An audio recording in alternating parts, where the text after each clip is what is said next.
I see a couple of people are signing on. I want to welcome people at the start. We'll wait a couple of minutes to get started. Leslie Williams, I think you and I are Facebook friends. So hi, nice to be able to talk to you.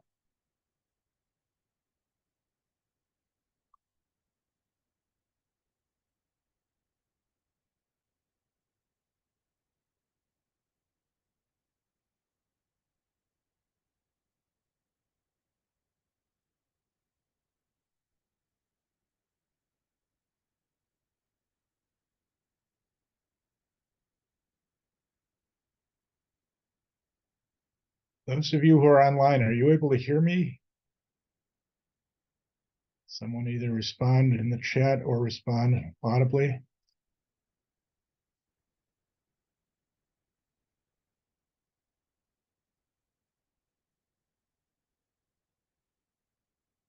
Hmm.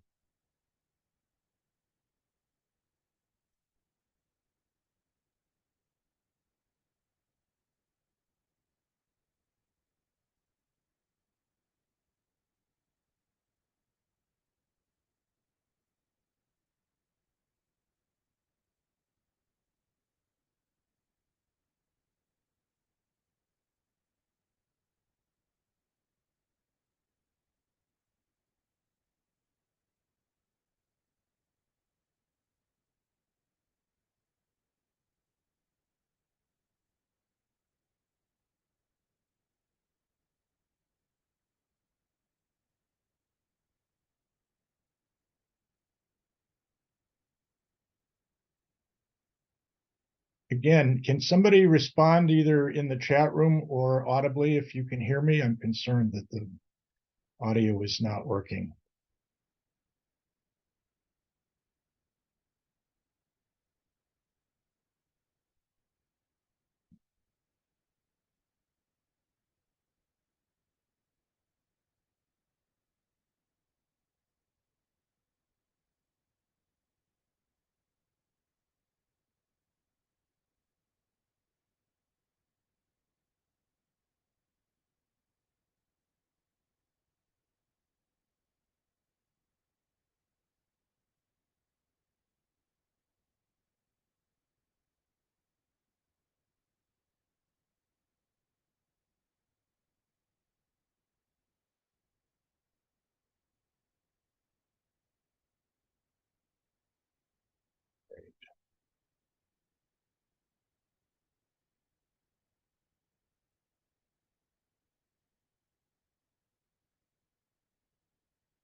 Okay, it's 12:01. I'm going to wait 2 or 3 more minutes to get started. We have approximately 40 people who signed up for this.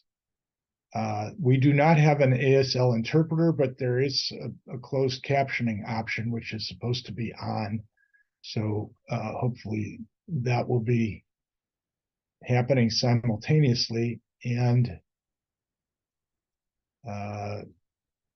it will be available on our website afterwards.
We're going to give it 2 more minutes and then I'll get started.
All right, I think we should begin. I'd like to welcome everyone. We have about 12.5 folks who are online at the moment, and I think that there are about twice that many who signed up, or a little more than that, so hopefully others will join us.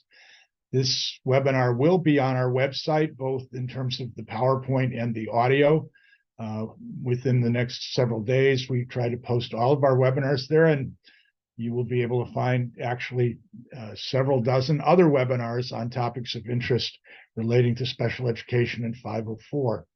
I'd like to welcome everybody today. My name is Matt Cohen. I'm the founder and manager of Matt Cohen & Associates, which provides special education advocacy for children with disabilities throughout Illinois and sometimes even in other states. And we work with families with a wide range of different disabilities and needs, from mild disabilities for kids who are still not getting the services they need, to kids who have severe disabilities and require intensive services, either within a public school setting, a therapeutic day school, or residential placement. We handle many inclusion cases in terms of advocating for kids to be educated in the least restrictive environment, discipline cases, transition planning issues, and a whole variety of other cases as well relating to all areas of disability.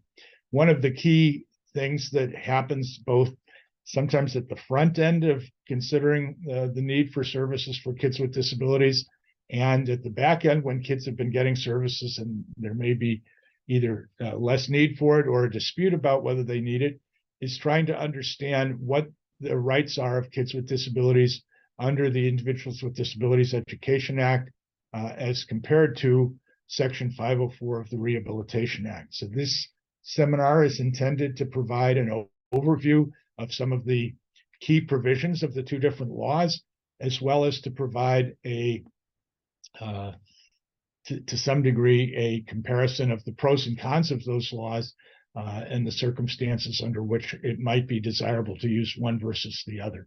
Sometimes kids start out with a 504 plan and ultimately need an IDEA special education IEP. Sometimes kids have an IEP and they make sufficient progress that that's no longer needed, and they can get by with a 504 plan. So it's not one size fits all, or it's always one versus another, but it's a fluid process. And as kids' needs change, the level of intervention and programming under either law can be changed to fit their needs.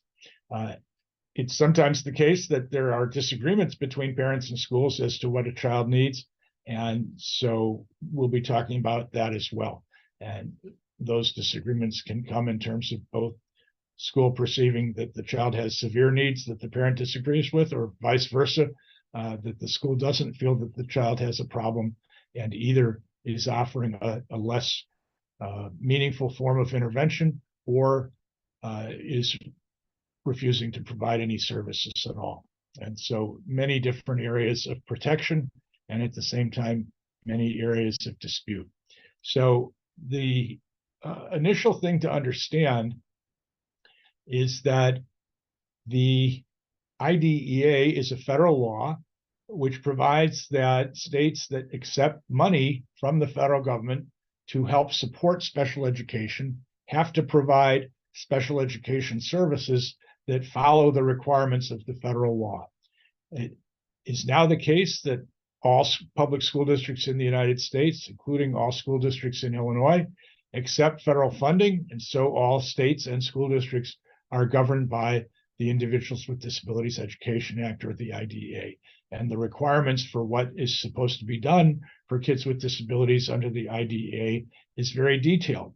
It's also important to note that when the Congress passed the IDEA in 1975, they said that they would provide up to 40% of the total cost of services for kids with disabilities to receive special education.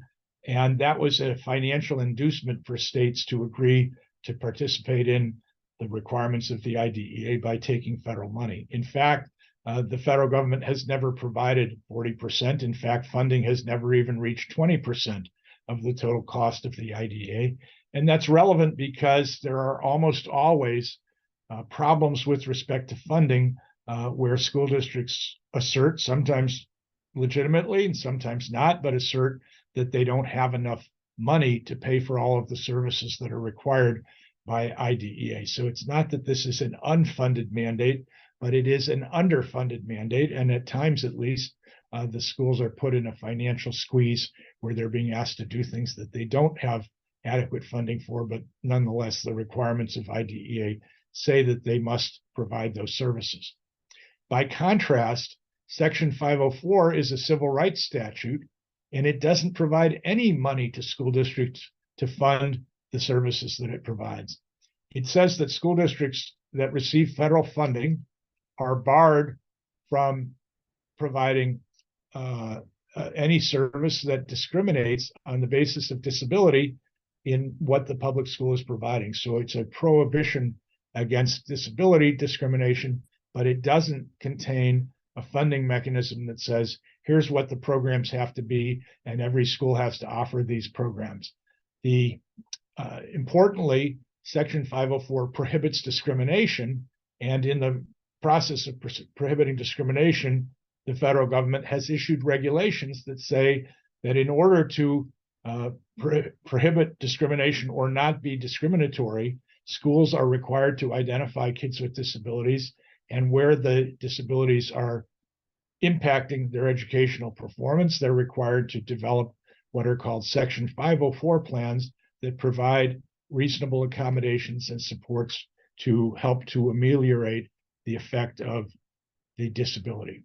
It's also important to mention that the IDEA does not apply to private schools unless the private school is specifically contracting to provide services to children with disabilities funded by the public school. By contrast, Section 504 does apply to a private school if it's receiving federal financial assistance. On the other hand, many private schools don't receive federal financial assistance. I'm not going to be going into it in detail today, but some of those private schools, even when they don't receive federal financial assistance, are required to operate in a manner that does not discriminate based on disability because of the application of the Americans with Disabilities Act. Unfortunately, though, the Americans with Disabilities Act doesn't apply to religious schools. So if a religious school doesn't receive federal money, it's not covered by Section 504, it's not covered by the Americans with Disabilities Act, and it's not covered by the IDEA. So there are different levels of protection depending on whether it's a public or private school, depending on whether it receives federal funding, and depending on if it's a private school, whether it's religiously controlled.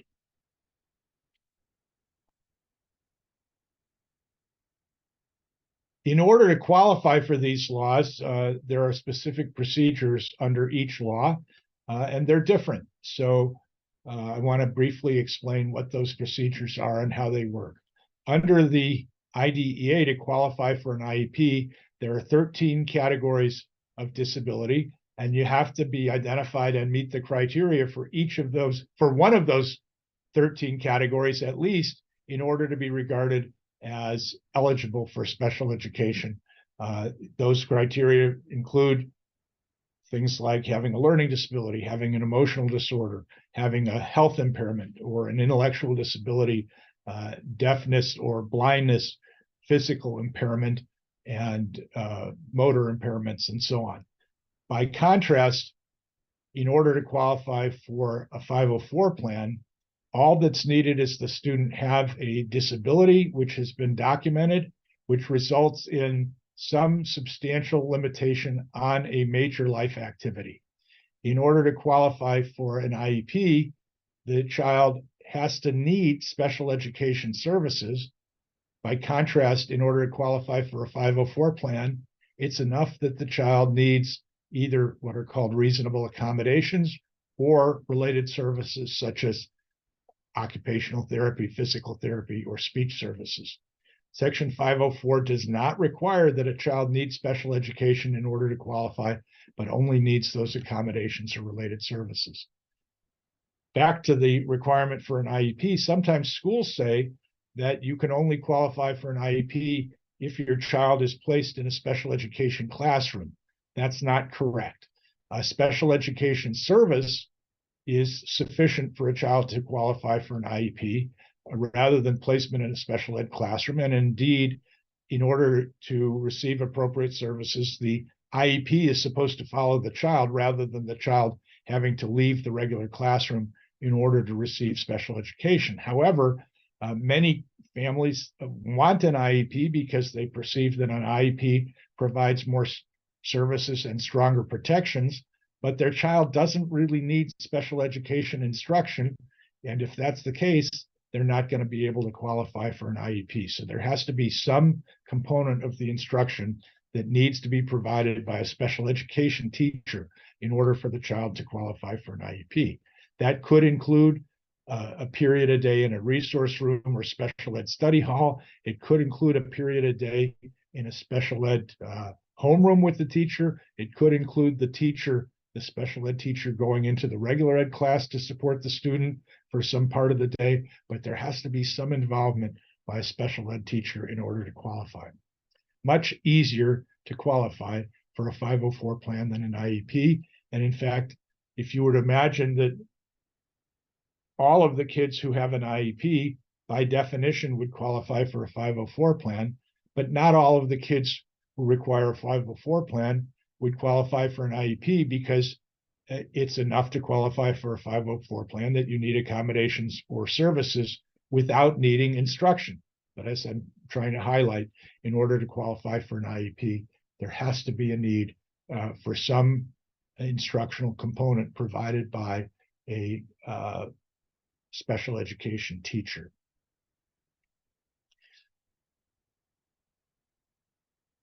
Also important to recognize that Section 504 is a non-discrimination law. It specifically bars discrimination on the basis of disability against towards any student in any program or activity receiving federal financial assistance. In fact, it goes even further than that, and it bars discrimination against students with a history of disability. That means a student, let's say, who had a significant disease, and the disease has either been cured or is in remission, but the school still has some adverse reaction to the fact that the student has a history of disease and is discriminating against the student or barring them from participation based on the history of their disease. It may be that a student has no disability, but there's a perception of disability. The student has no symptoms or things that actually impair their functioning, but because they have the diagnosis, they're discriminated against. Or under 504, a student can be protected from discrimination because they are in association with a student with a disability. What does that mean? Well, for example, I litigated a case many years ago against the Chicago Public Schools, the Joey T case, involving a young man with ADHD and other disabilities that were causing him to have very disruptive behavior in his classroom.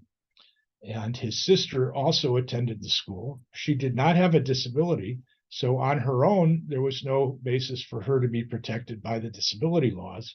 But the school district said that she had to come and intervene to help to calm down her brother when he was upset. And as a result of that pressure and requirement, she was missing her classes and undergoing the stress of having to deal with her brother because the school was insisting that she be involved in dealing with his behavioral problems. So the fact that she was associated with her brother because of his disability meant that she was also protected by 504, and we were able to get some things for her in our litigation, even though she was not a person with a disability herself, because she was a person associated with an individual with disabilities. By contrast, and surprisingly to many, the Individuals with Disabilities Act does not actually contain any express prohibition against discrimination based on disability. So those students with an IEP are protected from discrimination under 504 because they have a disability, but not on the basis of the requirements of the IDEA or the IEP. They're protected based on the broader civil rights laws that say that they are entitled to be free from discrimination. Both the IDEA and Section 504 have requirements that protect individuals in ensuring that appropriate testing and evaluation is done. And by the way, a recurring theme throughout this entire presentation is going to be that the requirements of the IDEA are far more specific and broad than the requirements of Section 504. So time after time, as we go through the different areas of programming and protections for kids with disabilities under the two laws, you'll see that the IDEA has much more specific protections and much more specific directions to schools in terms of what they need to do.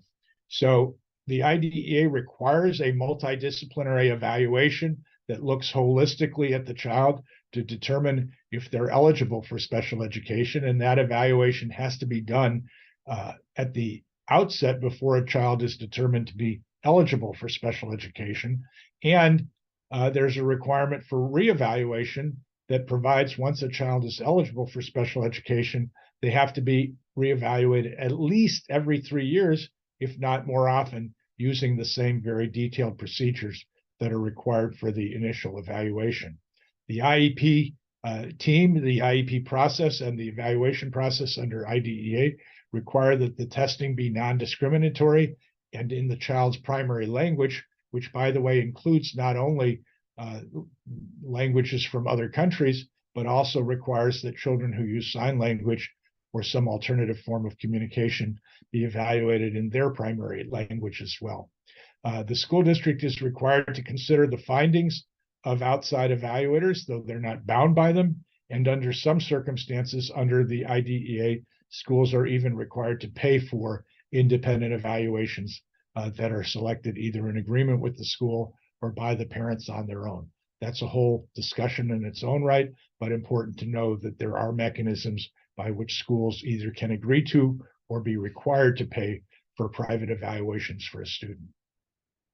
By contrast, Section 504 also has a requirement that there be evaluation procedures that are non-discriminatory, that the tests are validated for their specific purpose and incorporate information from more than one test and from a variety of sources.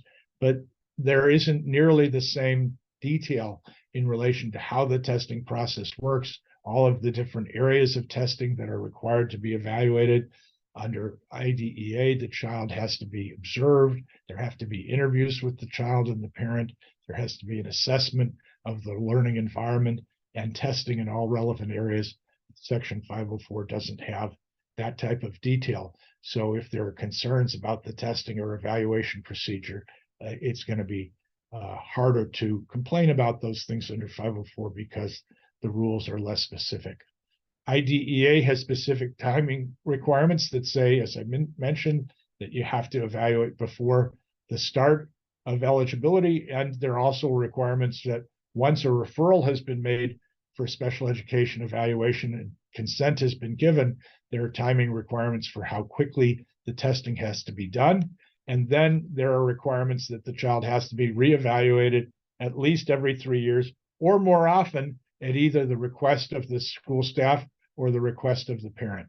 If the school district requests that there be a reevaluation or it's necessary, it doesn't necessarily have to repeat all of the same types of tests. And sometimes the schools say, well, we already know about this child and their needs aren't very different than they were from when we evaluated the last time 3 years ago.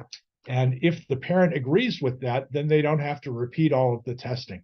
But if the school wants to do more streamlined or limited testing and the parent disagrees and wants the school to do more full-blown testing, the parent has an absolute right to insist that the school do all of the testing types that they had done previously. Under Section 504, all that it requires is that the school evaluate the child prior to writing an IEP. It doesn't go into a lot of detail about what the evaluation process should include. And it says that they have to do a reevaluation at any time that there is a contemplation of a significant change in the plan or periodically thereafter, whatever periodically means, but no time frame provided. So again, with respect to the testing regimen, the requirements of the IDEA are far more specific than the requirements under 504. And I'm not delineating all of these in the slides, all of the details, but suffice to say, many pages of rules regarding the testing process under IDEA, just a few paragraphs of rules regarding the testing process under Section 504. Related to this, and importantly, under IDEA, the school district has an obligation to engage in child find. That means that the school district has to identify and evaluate any child suspected of having a disability who is attending the public school or even who resides in the public school or who resides in any school that's a private school that is operating within their school district. So the burden is on the public school to find kids with disabilities and to determine whether they need evaluation. If so, with the consent of the parent, to conduct a full-blown evaluation. So that's a very big obligation. And sometimes schools say a kid's struggling in school, but they don't feel that they need an evaluation for disability. And so they say, they're doing okay, they're getting by, or let's wait a while to see if things get better. The parents have a right to request an evaluation. And because the school district has an obligation under Child Find, they either must conduct the evaluation when the parents request it, or they have to give the parents notice that they have a right to what's called a due process hearing to challenge the school's refusal to do an evaluation in order to prove that the child has a disability and that the school should go ahead and evaluate and make them eligible. Again, under Section 504, less detail. The 504 rules protect all children with disabilities from discrimination and require that the school undertake to identify and locate all children with disabilities who are not receiving a public education and notify them of their rights under 504. But that's awkward language because it doesn't explicitly say that they have an obligation to find all children with disabilities who are attending public school. So it's a little bit unclear what the affirmative obligation is for a public school under 504 to assess a child if they might have a disability that is sufficient enough to warrant a 504 plan, but not sufficient to indicate that they may have a disability which meets the needs of children with disabilities through special education. Once a child is determined eligible for services under an IEP, they have to be assigned at least a primary label, one of the 13 labels. They may be assigned more than one additional label that says what their secondary disability is. And then if they are eligible for special education, they are entitled to receive a free appropriate public education, including special education and related services which are necessary for a child to benefit from the education. And these services must be provided pursuant to an individual education plan or program, an IEP. And by the way, related services can include a wide variety of things like speech therapy, social work services, psychological services, occupational therapy, which deals with fine motor and sensory issues, physical therapy. It could include the provision of assistive technology. It could include the provision of a shared aid or one-to-one aid to assist the student. And it could include transportation services that are necessary for the child to get to and from school. The IEP must be developed with parent participation and full notice that there's going to be a meeting and the ability to be aware of what the school is considering and proposing in advance of the meeting. And the IEP is supposed to be developed based on the child's unique needs. So the whole point is that it's an individualized program, not a one-size-fits-all. And that IEP is then supposed to spell out in detail what the child's needs are, what their goals for the year are going to be, and what the services and accommodations will be to address those goals. The school districts previously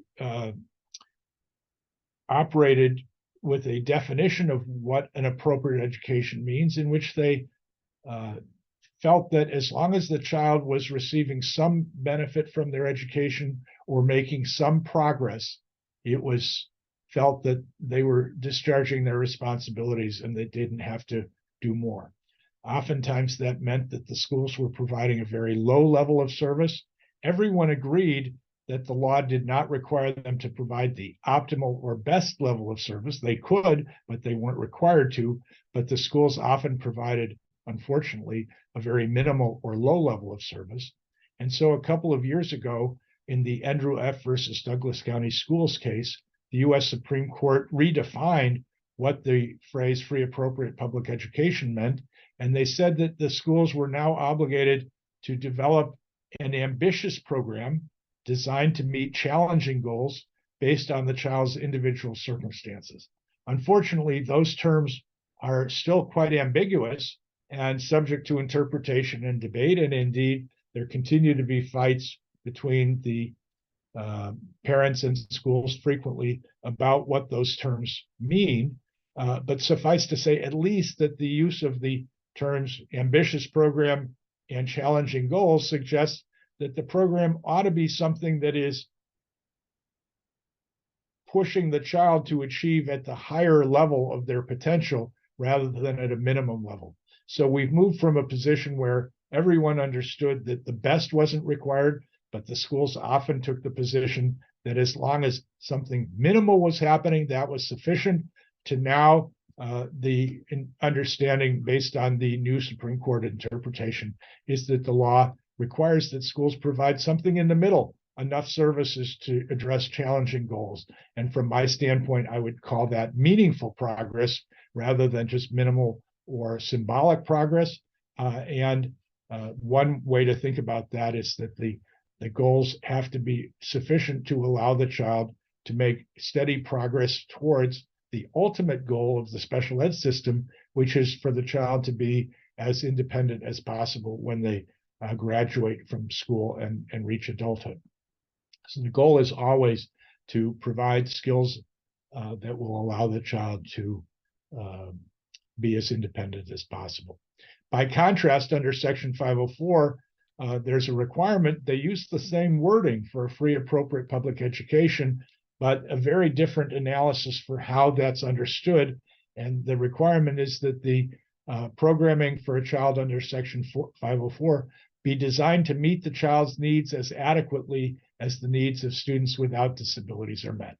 And that generally translates to mean that there has to be a way to provide access to the educational program that equalizes the child's ability to take advantage of that. For example, if the child has trouble reading, that you might provide the child with books on tape.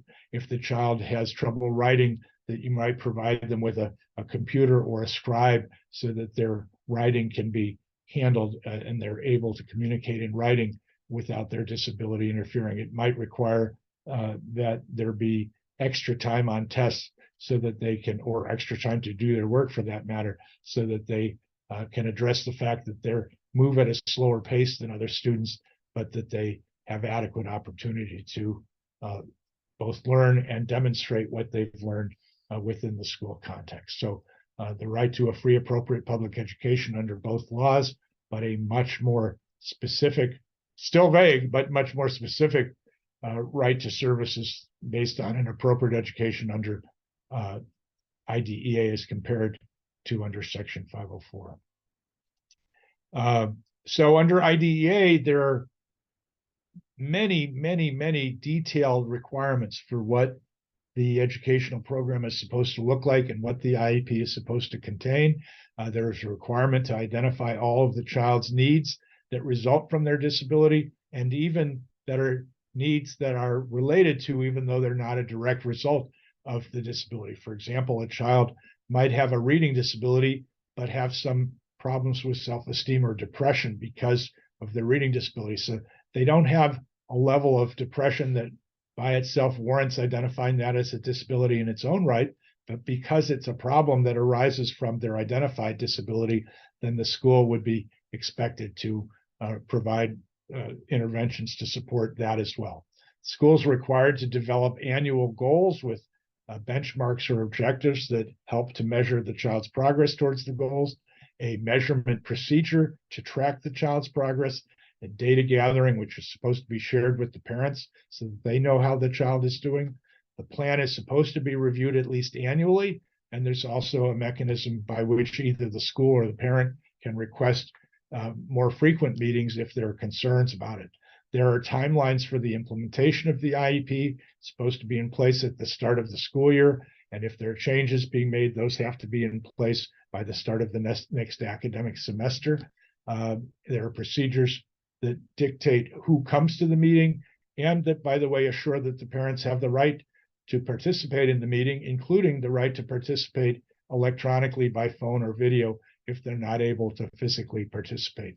There are requirements for who the school invites to attend from the school staff, including a requirement that a regular ed teacher be present for all kids in order to consider the possibility of serving the kids in the regular ed environment as much as possible. And it requires that the school provide detailed substance or content to address the child's functional and developmental needs as well as their academic needs.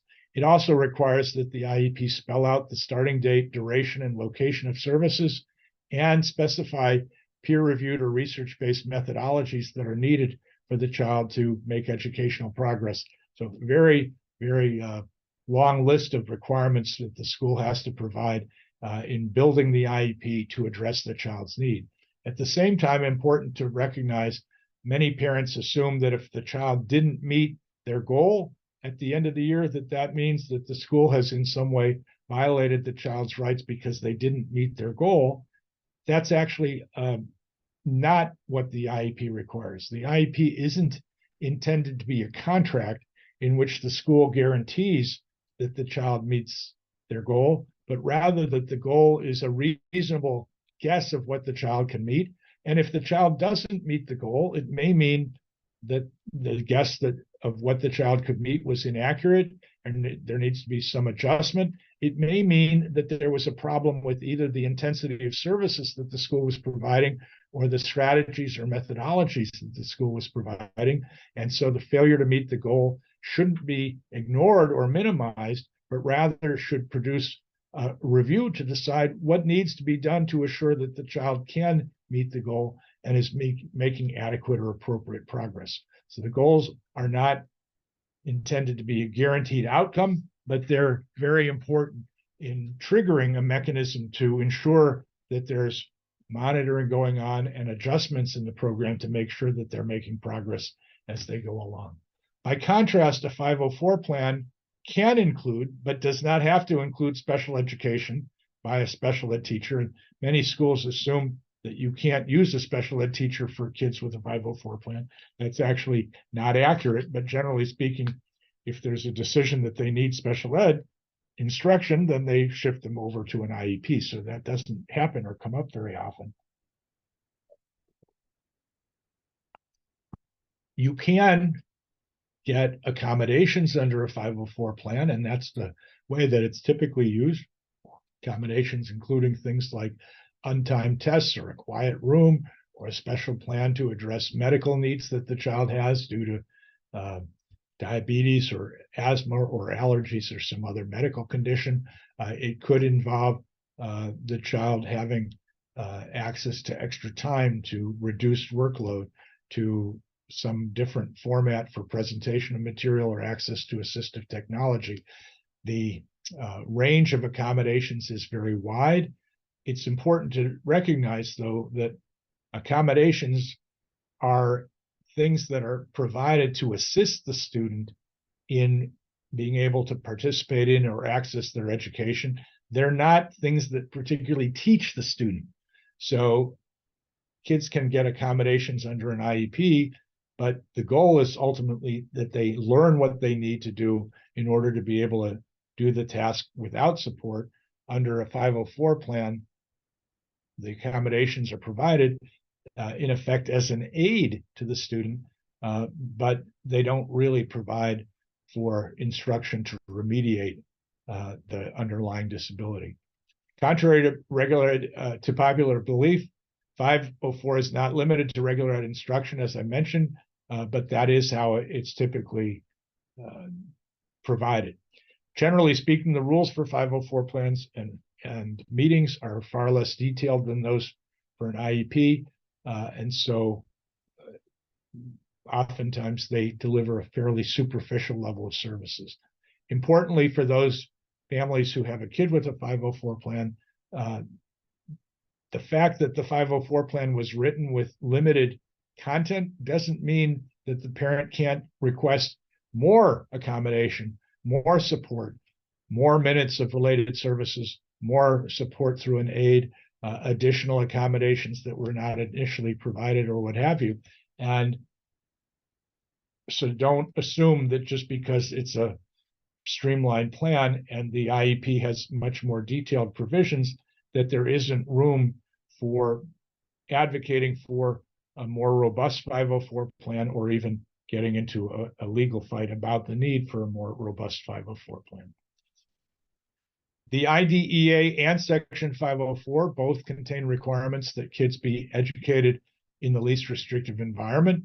They both require that kids be educated actually in the least restrictive environment to the maximum extent appropriate, that they be educated with kids who do not have disabilities, and that they not be removed from regular education unless it's demonstrated that the education of the child in the regular environment cannot be achieved satisfactorily without the use of supplementary aids and services, or even with the use of supplementary aids and services. So basically what this telegraphs is that a child with a disability should be educated in regular ed, and before removing them, you should think about what are the supports that can be provided to serve the child in regular ed, even though they have a disability and even though they need special ed, but they're going to be primarily based in regular ed through the introduction of related services, accommodations, aids, additional supports, whatever.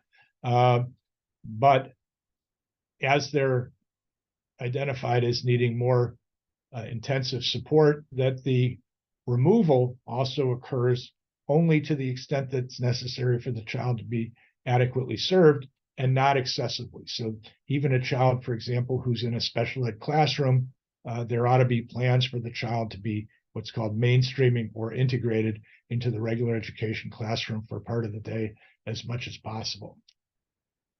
The IEP also requires that the child have access to the general curriculum as much as possible. That doesn't mean being in regular classes per se, but access to the same curriculum that's being used in the regular classes.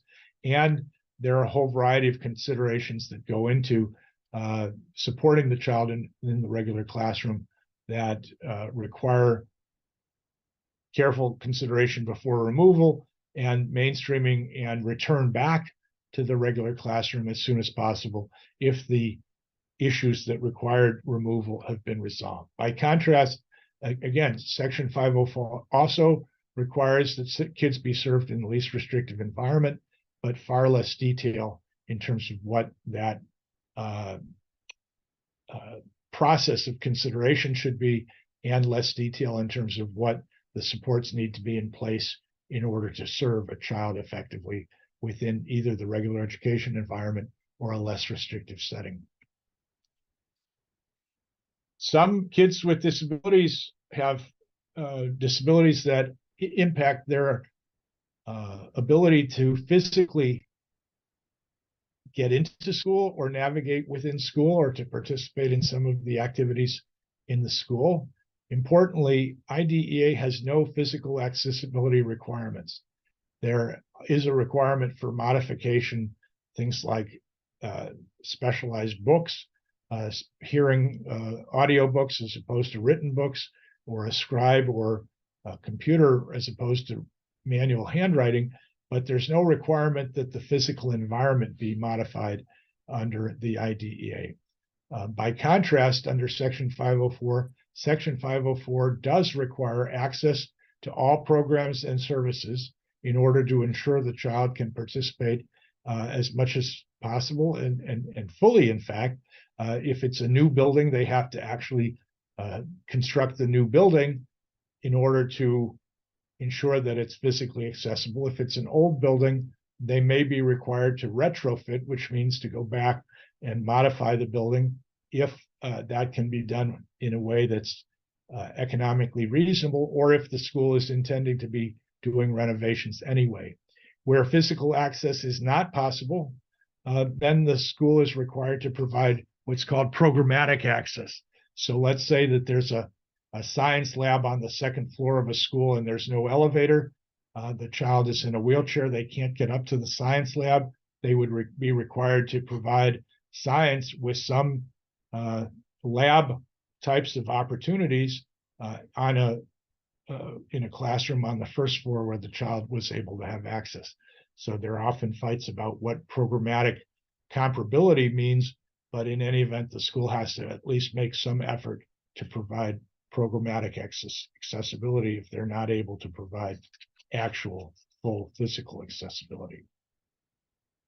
Either way, physical accessibility obviously also ties to the issue of least restrictive environment and requires that the schools make effort to ensure that kids are served in the environment that they would have been in if they did not have a disability as much as possible. Then the special education laws also provide safeguards, a wide variety of safeguards to the families of kids with IEPs, including they have to receive notice of what their rights are. And those notices of their rights include the right to participate in all staffings, that those staffings will be held at a time and place that's convenient to the parent as well as to the school. They have to be given the right to consent to initial evaluations and reevaluations. And in terms of the initial evaluation, they actually have the right to refuse consent to getting special education services at all. They have to be given notice whenever the school proposes to take action or refuses to take action with respect to the child.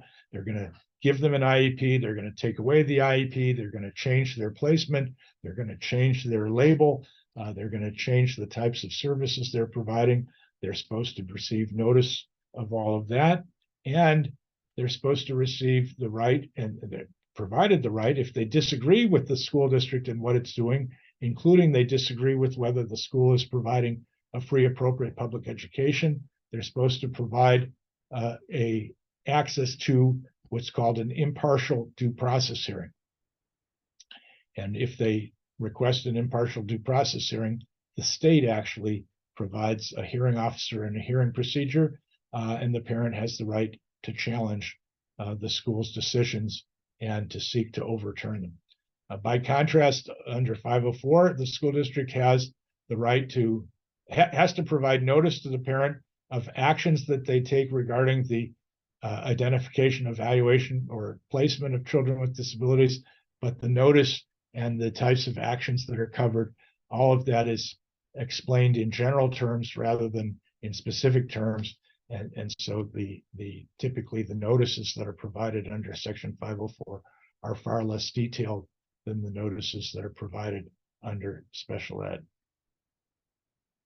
If there's a disagreement between the parents and the school, the parents have the right to request a due process hearing. In the due process hearing, there are very detailed procedures. They have a right to have an attorney represent them. They have a right to get a transcript of the hearing. They have the right to present evidence and to hear the evidence from the school and to present witnesses and to cross-examine the witnesses that the school presents.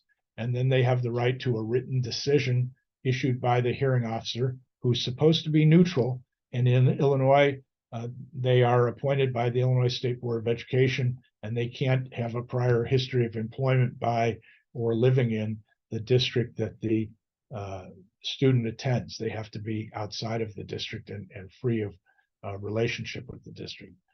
There's also a right in terms of dispute resolution to something called mediation, in which the school can agree with the parent to meet with a mediator appointed by the state, and the mediator tries to work with the parties to come up with an agreement that both sides are comfortable with, that can allow them to resolve the dispute without needing to have a due process hearing. Mediation can occur as a standalone on its own, or it can occur as the first step when you request a due process hearing. And indeed, it's a required step when you request a due process hearing. So many very detailed rights under the special education law in relation to a hearing. Under Section 504, there is no mention of mediation. There is a requirement that schools have a right to a hearing, but very little detail about what that hearing includes or how it works. And significantly, rather than a requirement that the hearing officer be appointed by the state, the hearing officer is appointed by the school district. And although they're technically impartial, they're not supposed to work for the school district. It's not uncommon for the hearing officer to be someone who is acquainted with the school. They may be colleagues in another school district. They may be a school lawyer who represents school districts, even though they're not representing this school district. And so the level of neutrality and distance between the hearing officers under 504 is often less than the neutrality under a hearing that's under the IDEA due to disputes about the IEP. That said, I have done a number of 504 hearings, and we've generally been successful with both neutral hearing officers who were legit and even hearing officers where I had some concern about their neutrality, and we were still able to be successful. But hearings under 504 are few and far between, so this doesn't come up very often. One important right that is present under the IDEA is that when the school district proposes to make a change in the child's placement or program, they're required to give notice of that change. And if either party requests a due process hearing to challenge the change, the child remains in the last agreed upon placement until all administrative and legal proceedings have been resolved. So that's called the stay put placement provision. And that means that if there's let's say that the child's in regular ed and the school district proposes that the child be moved to a special ed classroom, if the parent requests a due process hearing within 10 days of that proposal or prior to its implementation, they can keep the child in the prior regular environment while they fight with the school about whether they should be moved to this more restrictive or contained environment. By contrast, there's no explicit requirement for stay put placement in the Section 504 regulations. There is some interpretation from the U.S. Department of Education that says that schools should honor stay put under 504 as well, but the details of how that would work are much less specific. And so generally speaking, I'm not as confident about the application of stay put in a situation where there's a dispute under 504 as there is when there's a dispute under an IEP. A parent also has a right to file a complaint with the Illinois State Board of Education if they feel that there's been a violation of the IDEA or some problem with the IEP, but the stay put placement rule does not apply to a pending complaint that has been submitted to the state as opposed to a due process hearing. Under 504, there's no mechanism for complaining to the state. The state is not responsible for enforcing 504, so they have no jurisdiction over it. On the other hand, under 504, a parent can bring a complaint to the U.S. Department of Education Office for Civil Rights. Again, there's some ambiguity about whether the stay put placement provision does apply if a parent brings a complaint to the Office for Civil Rights. So generally speaking, much more detailed procedural safeguards under IDEA than under 504. So where does that leave us? These laws are different. They both provide a lot of protections, and there are advantages and disadvantages to both of these laws under the specific circumstances of a particular child and a particular school district. Generally speaking, it's important to recognize that IDEA includes funding from both the state and the federal government. The federal government funding isn't adequate, but there's lots of state money. So there are a robust set of services that are specifically funded as special ed services and a whole bureaucracy that's available under special education. And there is easier access because, in effect, you're asking for something that the bureaucracy already exists. There's more of a protocol, there are more procedures, there are classrooms, there are details about how all of that gets monitored and dealt with that is pretty well established through the special ed bureaucracy. IDEA is label driven. That's both a positive and a negative. Sometimes the labels are a relatively easy ticket to get more services. Sometimes the labels are stigmatizing and can lead to the child getting more or less service than is appropriate based on the label rather than based on what their individual needs are. As I've mentioned in a variety of different ways in this presentation this afternoon, the IDEA has many specific safeguards and protections, and those are very important to ensure that the child gets what they need and to ensure that the parent is fully able to participate in the process and have a say, and if there's disagreement, to be heard in relation to that disagreement. So that's a very important feature. And the IDEA has, as I've indicated, very detailed procedures for how the child's to be evaluated, how the eligibility decisions are made, how the plans are developed, and what the plans say. And very important details like the requirement that the IEP be available at the start of the school year and spell out the frequency, duration, and location of services, or include peer-reviewed research programs that will work for the child, and so on. So very many different procedures. I didn't mention it in this slide, but as a general matter, the safeguards for children who are having behavioral problems and getting into disciplinary difficulty are also much more detailed in relation to IDEA and the administration of individual education plans than they are under Section 504. By contrast, it's easier to get a 504 plan than it is to get an IEP. More kids are covered. So even if a kid doesn't qualify for an IEP, they may be able to qualify for a 504 plan.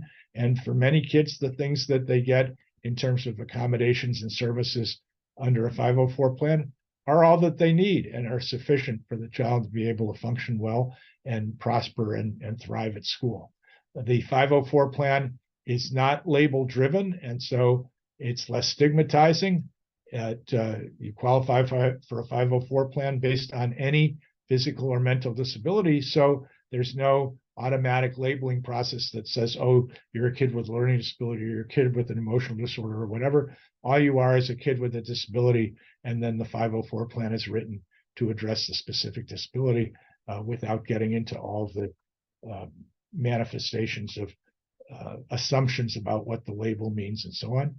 There is more flexibility under a 504 plan. It's easier to modify, and there's less bureaucracy attached to the process of making a decision to change a 504 plan. Typically, if you want to change an IEP, there has to be a whole process to perhaps consider whether more testing is needed before a change will be made, a whole process for getting meetings set up and so on. There's just a lot more ease of movement with a 504 plan as long as the parties are cooperating.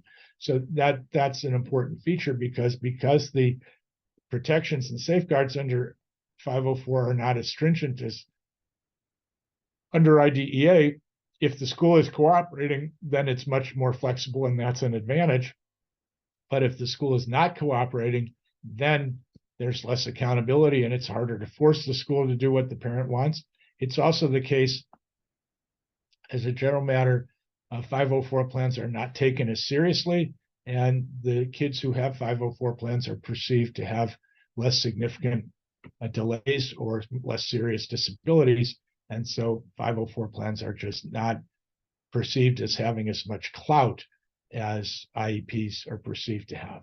Finally, as I've indicated, the due process safeguards with respect to a 504 plan are not as significant as with respect to an IEP. So that pretty much covers the overview for all of these different areas where IEPs and 504 plans may be utilized.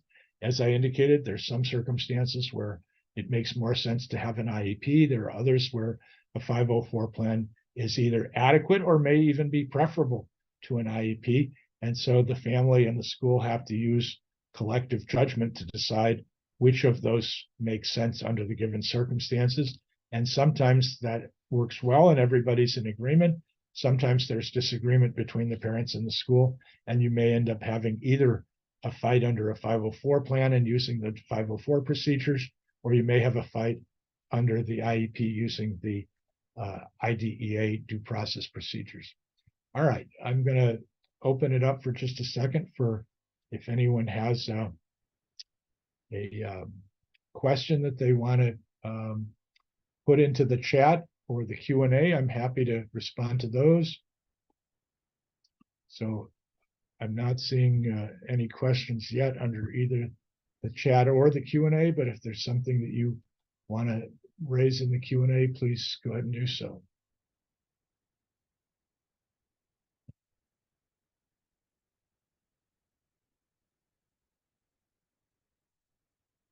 Okay, I'm not seeing any questions there. So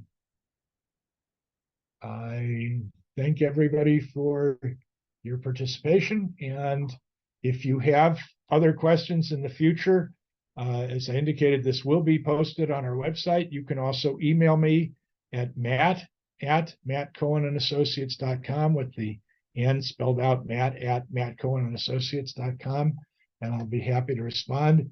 If you have any feedback or comments about the webinar, I'm happy to hear those as well. I appreciate everyone's participation, and I hope that this was helpful. So good luck with these issues, and if you need more help in the future, please feel free to reach out to us. Thanks much, and good luck.